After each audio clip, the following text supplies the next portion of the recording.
సంవత్సరాల తరబడి ఎన్ని మందులు వాడినా మీ మోకాల నొప్పులు తగ్గట్లేదా? ప్రాణ పెయిన్ క్లినిక్ లో అత్యాధునిక చికిత్స. Hello views, welcome back to our channel. ఈరోజు మనతో ఉన్నారు law of attraction coach Prathyusha గారు. మ్యామ్తో మాట్లాడదాం.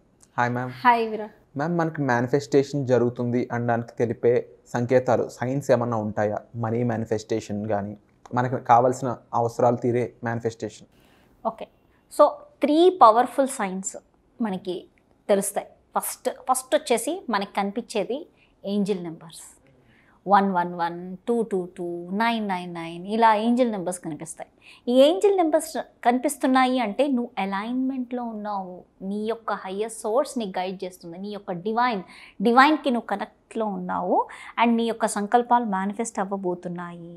నువ్వు ఏదైతే ఈరోజు సంకల్పం చేసుకుంటున్నావో అది నీకు మేనిఫెస్ట్ అవ్వబోతుంది. Today is an amazing day.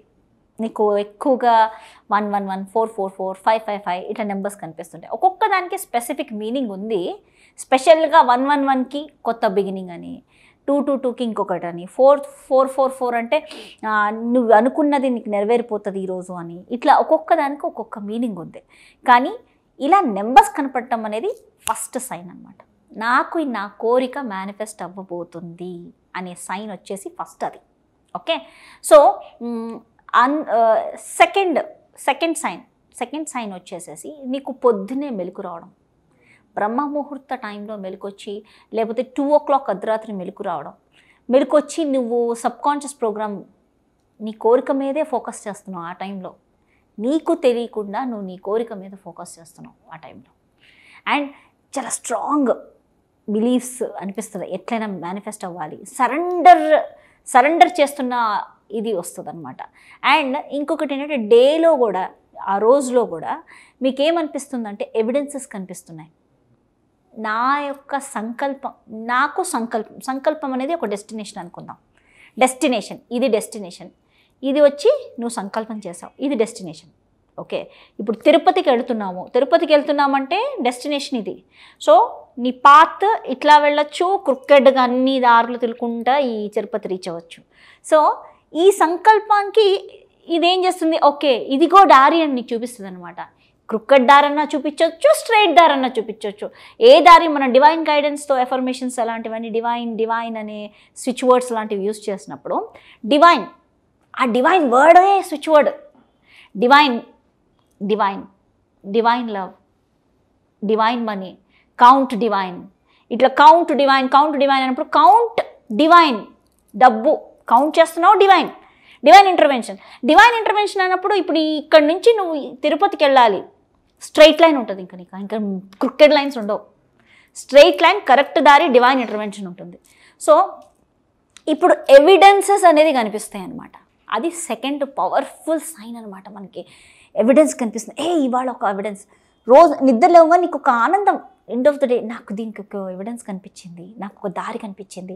Okay, నాకు డబ్బు ఎక్కడి నుంచి వస్తుందంటే ఈ జాబ్ ఆపర్చునిటీ వచ్చింది, లేకపోతే ఈ బిజినెస్ ఆపర్చునిటీ వచ్చేసింది. ఎవరో ఫోన్ చేసి చెప్తారు, ఈ బిజినెస్ ఉందమ్మా చేస్తావా అని. సరే చేస్తాను అని. సరే అది చేస్తావో దేవుడు ఎరుగు. ఫస్ట్ అయితే నీకు అది ఆపర్చునిటీ వచ్చింది అంటే అట్ ఈస్ అన్ ఎవిడెన్స్. నీ సైన్, నీ యొక్క మేనిఫెస్టేషన్, నీ యొక్క కోరిక మేనిఫెస్ట్ అవ్వబోతుంది అనే ఒక సైన్ అనమాట అది. ఓకే, అది సెకండ్ సైన్. థర్డ్ సైన్ వచ్చి ఎక్కువ ఎక్సైట్మెంట్గా ఉంటుంది. నాకు ఇవాళ ఇది మేనిఫెస్ట్ అవ్వబోతుంది, లోపల ఒక ఎక్సైట్మెంట్ ఉంటుంది. ఇది మేనిఫెస్ట్ అవ్వబోతుంది, ఒక ఆనందమైన ఎక్సైట్మెంట్. ఆ ఎక్సైట్మెంట్ మనం ఎట్లా ఎక్స్ప్లెయిన్ చేయాలి అంటే, నార్మల్గా మనం ఒక బ్యూటిఫుల్ స్టోరీ రాసేటప్పుడు ఆ ఎక్సైట్మెంట్ వస్తుంది. డైలీ స్టోరీ రాస్తూ జర్నలింగ్ అనుకోవచ్చు. కానీ నేను చెప్పే story different. Actually it's a very very powerful story that you create and see in your reality. ఆ story, how to write a story అనేది నెక్స్ట్ వీడియోస్లో నేను గైడ్ చేస్తాను. బ్యూటిఫుల్ స్టోరీ రాసుకుని నీ లైఫ్ని నువ్వు ఎలా క్రియేట్ చేసుకోవాలన్నది నేను నెక్స్ట్ వీడియోలో చెప్తాను. బట్ ఆ స్టోరీ రాసేటప్పుడు కూడా ఒక రకమైన ఎక్సైట్మెంట్ వస్తుంది. ఆ ఎక్సైట్మెంట్ డైలీ రాస్తున్నప్పుడు కూడా ఒక ఎక్సైట్మెంట్. అరే, నా ఈ సంకల్పం ఈరోజు మేనిఫెస్ట్ అవ్వబోతుంది, ఈరోజు రేపో మేనిఫెస్ట్ అవుతుందనే మెసేజెస్ కూడా నీకు వస్తూ ఉంటాయి. ఇప్పుడే మేనిఫెస్ట్ అయిపోతుంటే ఒక ఆనందం చూడండి. ఆ ఆనందాన్ని నువ్వు ఎక్స్పీరియన్స్ చేస్తూ ఉన్నావు కంటిన్యూస్గా. ఎక్సైట్మెంట్ ఉంది లోపల.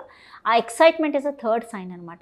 These are the 3 powerful signs నీకు మేనిఫెస్ట్ అవుతుంది నీ యొక్క కోరిక అనేది. కొన్ని కోరికలు ఉంటాయి, సైన్ తలుచుకుంటేనే అమ్మో ఇలా అయితే ఇలా అవుతుందేమో, అలా అయితే ఇలా అవుతుందేమో, ఇక్కడ ఇలా అవుతుందేమో అని ముందే నీకు లోపల నుంచి మెసేజ్, ఫియర్, భయం వస్తుంటుంది. ఫర్ ఎగ్జాంపుల్, ఇలాంటి అబ్బాయిని నేను పెళ్లి చేసుకోవాలి, అందంగా ఉన్నాడు, లేకపోతే ఫ్యామిలీ బ్యాక్గ్రౌండ్ ఉన్నాడు, ఏదో అనుకుంటుంది ఒక అమ్మాయి. ఫర్ ఎగ్జాంపుల్ XYZ అమ్మాయి, అరే ఈ అబ్బాయి నన్ను ఎందుకు ఇష్టపడతాడులే, అయినా హీ ఈజ్ వెరీ హ్యాండ్సమ్, తనకి చాలా గర్ల్ ఫ్రెండ్స్ ఉన్నారు, లేకపోతే ఇట్లాంటివి అనుకుంటారు, రైట్? మళ్ళీ ఈమెకు చాలా ఫియర్స్ అన్నీ వచ్చాయి అంటే ఆ అబ్బాయిని మేనిఫెస్ట్ చేసేయచ్చు. ఆ అబ్బాయి అందమైన అబ్బాయిని మేనిఫెస్ట్ చేసేయచ్చు, హ్యాండ్సమ్ చార్మింగ్ హీరోని మేనిఫెస్ట్ చేసేయచ్చు, ఈజీ. నువ్వు ఈ బ్లాక్స్, ఈ ఫియర్స్ పెట్టుకోకపోతే ఈజీగా నువ్వు మేనిఫెస్ట్ చేసేస్తావు. కానీ నీ ఫియర్ పెట్టుకున్నావు కాబట్టి నువ్వు ఎలాంటి వాడిని అనుకుంటున్నావో అలాంటి వాడు వస్తాడు. నీ ఫియర్ బేస్డ్ నువ్వు ఏదైతే ఎమోషన్ ఇస్తున్నావో దాన్ని బట్టి దానికి తాలూకా పర్సన్నే నీకు మేనిఫెస్ట్ అవుతారు. అరే నేను మహేష్ బాబు లాంటి అందమైన అబ్బాయిని పెళ్లి చేసుకోవాలనుకున్నాను అబ్బా అని బాధపడుతూ ఉంటారు. కానీ you can manifest Mahesh Babu also. అంటే నేను మహేష్ బాబునే మేనిఫెస్ట్ చేస్తాను అనట్లేదు, but you can manifest Mahesh Babu అంత అందమైన అబ్బాయిని మేనిఫెస్ట్ చేయొచ్చు. కానీ నీ యొక్క ఫియర్స్, నీ యొక్క భయాలు, అరే మహేష్ బాబు లాంటి వాడిని మేనిఫెస్ట్ చేస్తే అందరూ గర్ల్ ఫ్రెండ్స్ ఎక్కువ ఉంటారేమో, మళ్ళీ ఎందుకు వచ్చిన గోల, ఇది వీళ్ళే క్రియేట్ చేసుకున్నారు ఫియర్. అయితే మహేష్ బాబు మేనిఫెస్ట్ అవ్వడు. అరే అర్థమైందా?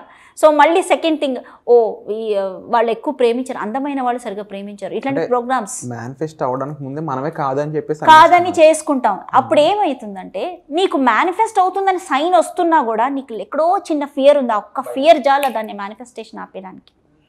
చిన్న ఫియర్, చిన్న భయం అనేది చాలా భయంకరమైనది.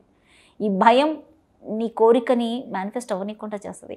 ఇంకోటి హోప్, కొంచెం హోప్ పోకూడదు. ఇన్ని రోజు నువ్వు సాధన చేసావు, ఒకతను డైలీ సాధన చేస్తున్నాడు, దేవుడికి అమ్మవారికి సాధన చేస్తున్నాడు, డైలీ లాస్ట్లో ఏంటంటే ఇంక ఇన్ని డేస్ చేస్తున్నాను అసలు కరుణించట్లేదు అమ్మవారు అని చెప్పేసి హోప్ వదిలేసేసుకుని విరక్తి పుట్టేసేసి వదిలేసి వెళ్ళిపోతాడు. ఆ చిన్న హోప్ ఆ రోజు అవునా అయితే డౌన్ వెళ్ళిపోద్దా ఎనర్జీ, అక్కడ దాకా నువ్వు రేజ్ చేసే ఎనర్జీ ఆ ఒక్కరోజు నువ్వు కింద డౌన్ చేసేసి వెళ్ళిపోయావు అనుకో, నీకు ఎక్కడ మేనిఫెస్ట్ అవుతుంది?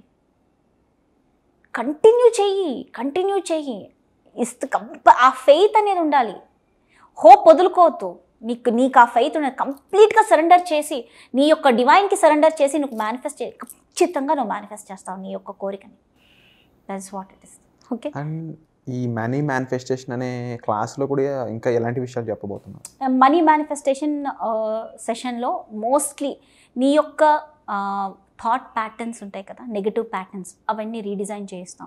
నీ యొక్క పాస్ట్ ప్రోగ్రామ్స్ ఏవేవైతే ఉన్నాయో, ఏదైతే బ్లాక్స్ ఫస్ట్ మీకు తెలిసిపోతాయి, నాకు ఎమోషనల్ బ్లాక్స్ ఇవన్నీ మీకు అర్థమైపోతాయి, దాన్ని రీడిజైన్, ఈ నెగటివ్ ప్రోగ్రామ్స్ని రీప్రోగ్రామ్ చేసి నీ యొక్క సంకల్పం నువ్వు ఎలా మేనిఫెస్ట్ చేసుకోవాలి, నీ యొక్క పవర్ ఏంటి, how can you create your reality అనేది ఈ ప్రోగ్రాంలో తీసుకెళ్తాం అనమాట, చెప్తాం. అండ్ సబ్ కాన్షియస్ ప్రోగ్రామింగ్ నడుస్తుంది.